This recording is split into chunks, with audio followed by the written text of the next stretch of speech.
Suatu hari, di kutub selatan yang dingin, hiduplah sekelompok penguin yang dipimpin oleh Pingo dan Polo. Mereka hidup damai dan nyaman.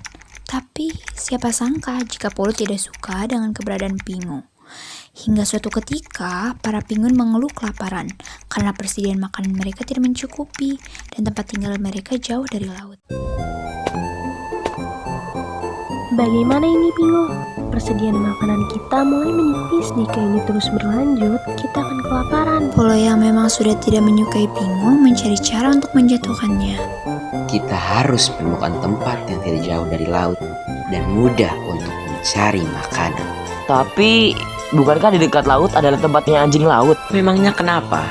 Kita bisa melawannya, kau takut, Pingo? Tidak, itu sudah menjadi tempat tinggal mereka, Polo. Dan ini juga tempat tinggal kita dari dahulu. Banyak kenangan di sini. Lalu, kau tidak kasihan kepada kita? Kau mau kita kelaparan? Sungguh jahat. Tidak, bukan Kau terlalu egois, Pingo. Kau tidak memikirkan jika kita kelaparan. Kau tidak memikirkan perasaan kami.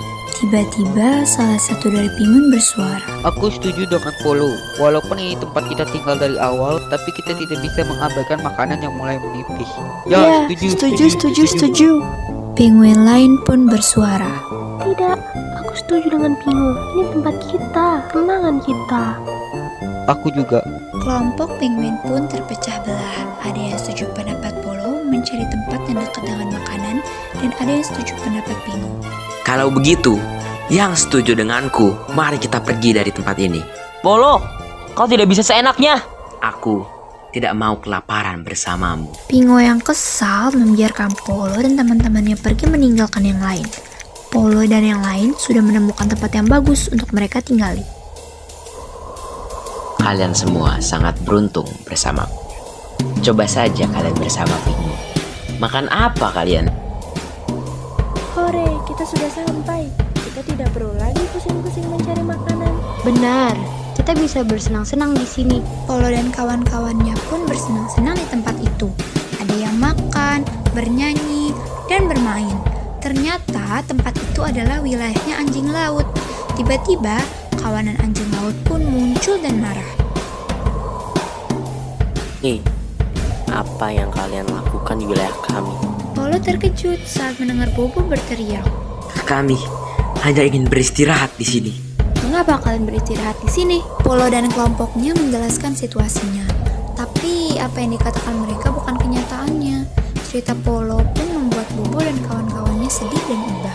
Baiklah, kalian kami izinkan tinggal di sini. Tapi dengan satu syarat, kalian membantu kami menangkap ikan. Dengan gembira, Polo dan teman-temannya berkata, Baiklah, kami akan membantu kalian menangkap ikan.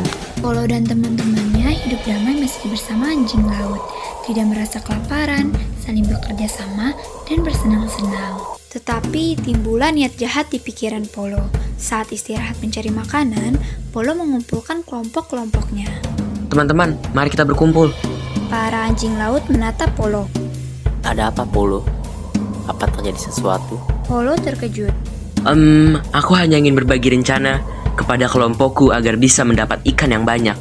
Ayo, teman-teman, mari kita berkumpul. Para penguin pun berkumpul sesuai pola lingkaran. Jadi bagaimana rencananya, Polo? Shh, diam. Ini hanya akal-akalanku saja.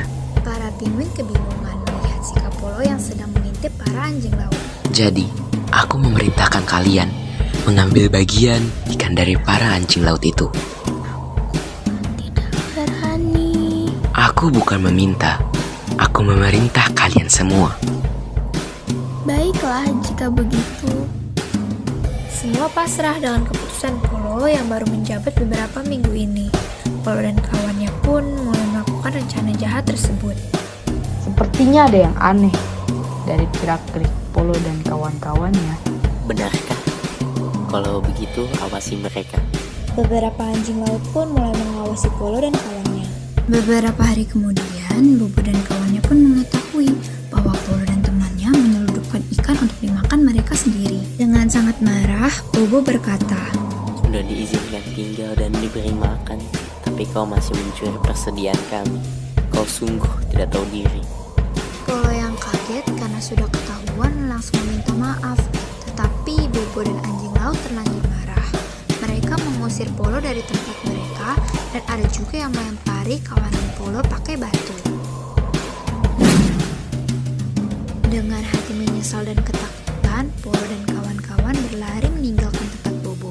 Polo berjalan di atas es yang dipijaknya sambil menundukkan kepala, lalu menangis menyesali perbuatannya. Maafkan aku teman-teman. Aku terlalu egois. Kawan-kawan hanya menunduk. Lalu salah satu dari para penguin bertanya, Kita akan tinggal di mana? Aku pun tidak tahu sekarang kita harus kemana.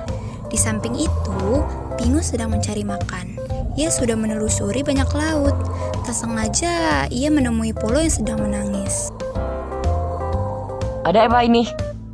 Kenapa kau menangis? Pingo, aku meminta maaf kepadamu. Aku menyesal atas apa yang aku perbuat.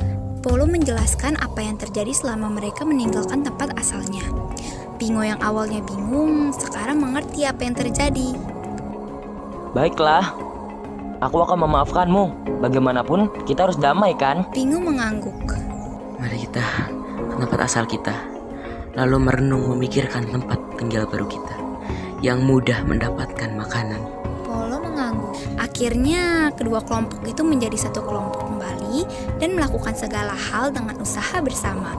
Dari cerita tadi, kita mendapatkan pelajaran bahwa damai sangat dibutuhkan saat kita berorganisasi. Kita juga ada moto loh yang berkaitan dengan damai, yaitu usaha adalah kunci keberhasilan dalam segala bidang menuju organisasi damai. Disiplin, agamis, mandiri, aktif, dan inovatif.